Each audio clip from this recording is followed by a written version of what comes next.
When we are young, we are told to hurry. Hurry to grow up. Hurry to succeed. Hurry to catch up to everyone else who seems to be running ahead. We race to finish school, to find love, to build a name, to prove that we're going somewhere worth being. And somewhere along the way, we start to believe that the faster we move, the more we matter. Life becomes a sprint to prove, to achieve, to impress. We learn to run before we learn to rest. We rush from one goal to the next, checking boxes, chasing milestones, convinced that peace will greet us once we've done enough. But peace is clever. It doesn't live at the finish line. It hides in plain sight, in the pauses, the quiets, the in-betweens we overlook while rushing toward someday. The truth is, most of us live as if life were a race with no prize. We wake up, rush through breakfast, speed to work, run through our days, and collapse at night tired, yet strangely unfulfilled. And if we're honest, it's not because we didn't do enough. It's because we never stopped long enough to feel what we were doing. But one day, you wake up and realize that you've been moving so quickly, you never noticed how beautiful the road was. You missed the way morning light dances through the curtains. You forgot the smell of freshly cut grass or the sound of your own laughter. You ran past the conversations that could have changed you and the moments that could have healed you. There were quiet evenings you promised you'd return to when things slow down, but that day never came. There comes a time when life slows you down, not out of cruelty, but out of mercy. A knee that aches, a morning that takes longer to begin, a loved one whose absence reminds you that time is a privilege, not a possession. And in that slowing, something inside you softens. The noise fades. The rush feels foreign. And for the first time in a long while, you see the world again not as something to conquer, but something to cherish. I used to think slowing down meant falling behind, but now I understand slowing down is what allows you to arrive. Arrive fully, arrive gently, arrive whole. We are taught to measure success by motion. The busier you are, the more accomplished you seem. But nobody teaches us how to be still. Nobody tells us that peace doesn't wait at the end of exhaustion, but grows in the soil of simplicity. Peace lives in the sound of a boiling kettle, in the rhythm of your footsteps, in the laughter you almost missed because you were checking your watch. When you slow down, you start to remember what being alive actually feels like. You taste your food. You hear your heartbeat. You notice the way the wind carries the scent of rain. You stop counting minutes and start collecting moments. And slowly, you realize the world doesn't fall apart when you pause. It actually starts to make sense. There's a kind of wisdom that only time can teach, the wisdom of stillness. You begin to notice that rushing doesn't make life fuller. It just makes it blur. The faster you move, the less you actually see. You run through days that melt together, weeks that vanish, years that leave you wondering where they went. And then one day, you understand. The blur wasn't time moving too fast, it was you. Slowing down is an act of courage. It's standing against a culture that tells you to keep up when your soul is asking you to slow down. It's choosing presence over performance, depth over distance, and meaning over motion. I once knew a woman who spent her life taking care of others, her children, her husband, her parents, her work.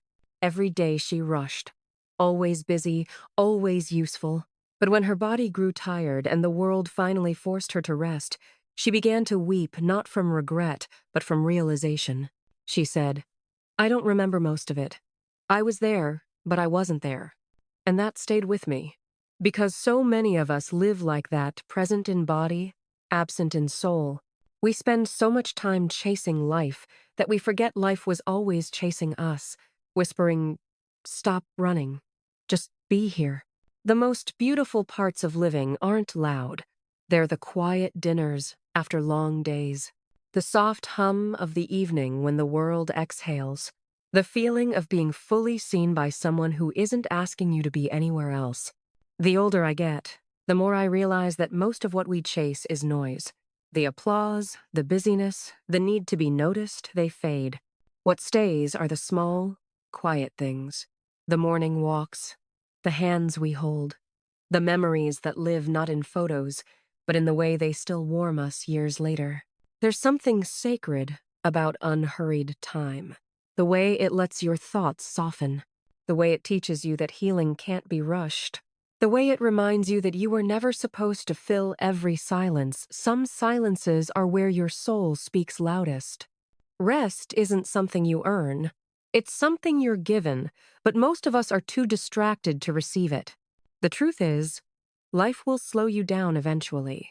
The question is, will you slow willingly, or will you wait until you have no choice?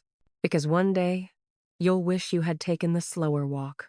You'll wish you had stayed a little longer at the table.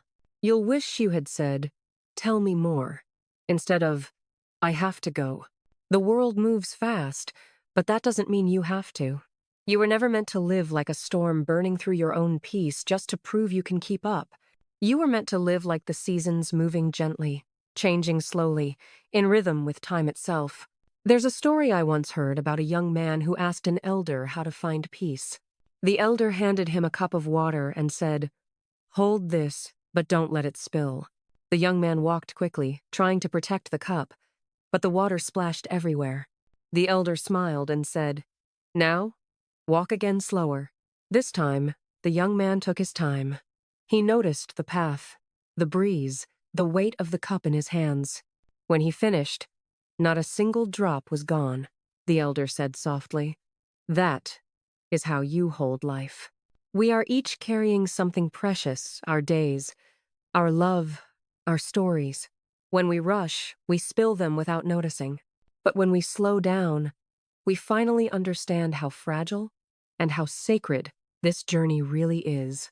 I've seen it again and again in people who finally retire and realize they never learned how to rest.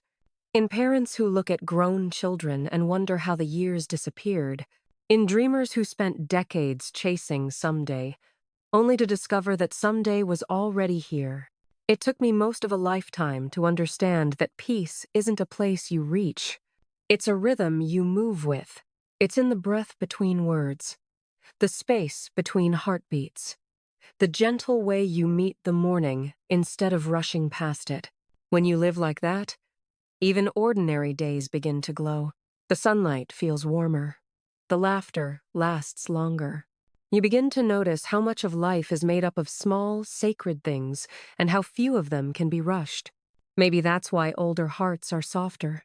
Not because they've seen less pain, but because they've learned that nothing beautiful grows in haste. Love takes time. Forgiveness takes time. And the life you truly want it takes time to unfold. So slow down. Let your days stretch without demand. Let the people you love feel your full attention. Put down your phone, your worries, your schedule, and look at them. You'll be surprised at how much beauty you've been rushing past. Because the truth is, the moments we remember most aren't the ones that moved fast, they're the ones that stood still. The laughter that wouldn't stop. The sunset that held you in place. The conversation that healed something inside you. The years will keep moving whether you run or rest. But the difference between living and surviving is this. Living requires you to feel it all. So, take the slower road. Drink your tea before it cools. Listen to the stories that have been waiting to be told. And when you walk, walk as if the world isn't going anywhere because it's not. There are practical ways to practice slowing down. Small, ordinary rituals that become anchors. Begin with breakfast. Make it 3 things. No screens, no decisions, just presence. Heat the pan slowly. Notice the way the butter sighs. Taste one bite without planning the next. A single mindful meal can teach your body a new tempo that the rest of the day will follow. Try walking for 10 minutes without a goal. Leave your phone in your pocket and let your eyes wander. Notice a neighbor's garden, the way a child ties their shoelaces, the tiny imperfection in a crack of pavement that somehow holds a story. These small habits are not heroic. They are humble. They open a door back into living. I remember a morning when the city seemed to rush as usual, buses, horns, footsteps hurried like rushing water. But in the middle of it, an old man sat on the curb with a paper bag of oranges. He peeled them slowly, and offered one to a passerby. The passerby paused, then accepted, and a conversation took root between them, two lives meeting for a heartbeat. I don't know what they said. The point is not the words, but the pause. Both of them were present for a moment that did not expect productivity in return. We can make those pauses. They are not accidents to be envied. They are choices we can make. Slowing down also changes how you face hard things. When grief comes, we sometimes try to outrun it, as if speed could dilute pain. But grief is a kind of love that needs attention. Slowing down allows us to carry our losses with tenderness. It lets us speak the names we miss, to tell the stories out loud, to sit with the quiet that follows, and to learn from what has been lost. There is no quick fix, but there is a way to move through grief that is honest and beautiful, one patient step at a time. Work culture is particularly ruthless with our time. We are trained to believe that being busy equates to being valuable, that an overflowing inbox is evidence of importance. But consider the artist who paints a portrait they sit with their subject, observing subtle curves and freckles, translating the moment into something that outlives them. Depth requires time. Creativity needs margin.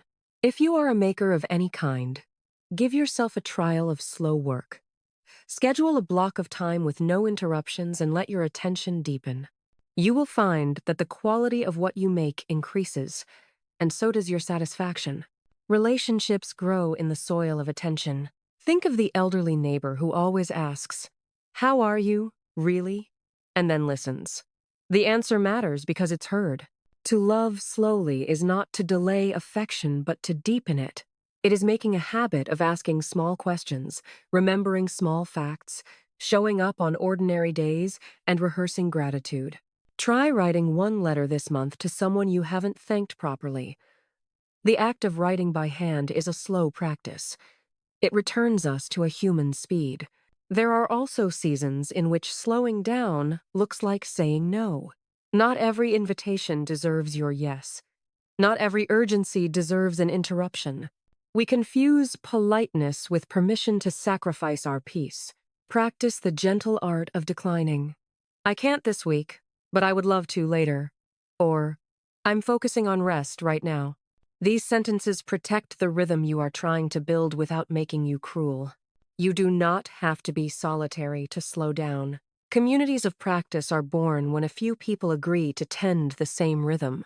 Gather with others for a weekly slow walk, a shared meal where phones are set aside, or a book club that focuses less on finishing and more on tasting each line. Collectives like these form soft institutions against the tyranny of speed, reminding us we are not meant to hurry through our lives alone. There's also the matter of technology, a funny thing that promised to give us more time and instead stole the art of waiting. If you find your attention fracturing, try creating small tech borders. Perhaps your phone sleeps in another room during meals. Maybe you set an hour in the morning of no email, no social feed, just quiet tea. Technology is a tool. We get to use it. It doesn't have to use us. I want to tell you about someone named Miriam who taught me a quiet lesson. Miriam was a potter. She worked with her hands every day, shaping clay on a wheel that never hurried. Once, watching her, I asked how she remained patient with a process that could be so easily ruined by haste. She looked at me and said, "Every piece teaches you humility. If you rush, it collapses. If you hurry, you miss its voice." Her work was unremarkable in the marketplace, but remarkable in its steadiness. People who bought her pieces kept them for years simply because they felt made with time. That is the power of slow work. It endures. Another friend, a teacher named Samuel, changed his school's culture by introducing a weekly silence hour. No announcements, no bells, just an hour for students to read, reflect, walk, or sketch. At first, some teachers worried about lost instruction time, but they saw something else appear. Attention. Listening improved. Class discussions were richer. Children learned patience by practicing it in small, regular doses. Slow rhythms can even educate the young. They are not a luxury for the old. They are a gift for every age. Let us also speak about mercy, the mercy you extend to yourself when you slow down. There is a fierce kindness in letting your own mistakes sit with you without punishment. When you give yourself time, you allow for gentle correction, for learning that does not require self-condemnation. Imagine treating your failures as instructions rather than indictments. Slow living invites curiosity instead of shame. It suggests, try again when you are ready. If you are someone who measures days by productivity, begin small. Try 1 hour a day of unstructured time, no lists, no outcomes. Use it to wander, to stare out the window, to re-listen to a song you loved as a child. You will be surprised how this practice changes your relationship with your tasks. The day will stop being a sequence of battles and become a space in which things happen to you. There are also spiritual practices that help. In many traditions, sitting quietly is a form of prayer. Contemplate, meditate, pray. Sit with your hands in your lap and notice the breath. If the practice is new to you, start with 5 minutes. That is long enough for a new seed to take root. Some people mark time with a single ritual each morning, lighting a candle, watering a plant, saying a sentence of intention, and then move through the day from that center. I once visited a small seaside village where everyone greeted the tide twice a day. The community moved according to a rhythm set by waves. Men repaired nets when the sea was calm. Women baked bread that rose slowly overnight. The days were not lazy. They were deliberate. Work was done with attention and pleasure. When the sun went down, people lingered. They sat and spoke and listened as if time were in abundance. They had little by the world's standards, but a sense of being present to each other that was rich beyond measure. You might fear that slowing down will make you forget ambition. That could not be further from the truth. Ambition is not the enemy of a slow life. Hurried ambition is. A life with purpose and a life at pace can coexist when purpose is not bought with the currency of constant speed. Aim for deliberate ambition goals set with room for reflection, for relationships, for rest. These goals last longer because they are not brittle with haste. There are rituals at the end of the day that can help your soul settle. Consider a short evening ritual. Dim the lights, turn off screens an hour before bed, write 3 small things that went well, and say thank you to the sky, to a person, to yourself. These tiny habits are like closing a book on the day, acknowledging its chapters and preparing your heart for sleep. As you practice slowing down, you will notice a change in how you remember life. Memories shift from being an endless scroll to a small album of moments you can visit again. You will find that your story is not a blur, but a collection of scenes you can call to mind and share with tenderness. We are stewards of time, not its enemies. Every day, you are given a small measure of hours. How you spend them matters. Do you spend them in a hurry, passing through, taking without looking? Or do you steward them with care, making room for beauty and for others? In closing, I want to offer a practical invitation. For 1 month, try a simple experiment. Choose one habit that speeds you up and replace it with one that slows you down. If you check your phone first thing, instead drink water and breathe. If you eat lunch at your desk, take it outside and sit. If you say yes to every request, practice saying no to one and notice how your body responds. This experiment is not a test. It is an invitation to notice. As this reflection comes to its final breath, take 3 slow, deliberate breaths with me. Inhale, feel the chest rise. Hold for a heartbeat, let your shoulders soften. Exhale, slowly release whatever urgency you are carrying. Again, inhale, hold, exhale. You have been listening to Echoes of Wisdom, a place where we slow down together to remember what truly matters. If this reflection touched you, please subscribe and consider sharing it with one person who could use a reminder. Leave a comment below with one small way you will slow down this week. And if you make time to try the month-long experiment, come back and tell us what changed. We read every story, and sometimes those stories shape the next reflections. Before we part, a final image. Imagine an old tree by a river. Seasons brush its branches. Storms test its roots. It does not hurry to grow taller. Yet each ring tells a story of patience winters endured, springs celebrated, summers carried with grace. The tree does not measure its worth by speed. It measures by depth. Let your life be like that tree. Let your rings be rich, not rushed. Let the people who know you remember your patience more than your hurry. May you find, in the small habits and the quiet pauses, a life that feels collected rather than scattered. May your days be filled with moments you can actually remember. And may the pace you keep be a pace that returns to you the gift of living fully. Again, breathe in, feel the present, and step forward slowly, kindly, and with deep trust in the day ahead. If you can, tell someone you will see them tomorrow not because you must, but because you choose to. Small promises kept slowly become the architecture of a life well lived. Let each day be a small offering, measured, meaningful, and softly given. May you move forward with patience as your compass and presence as your map. Thank you. Be well, always. Goodbye.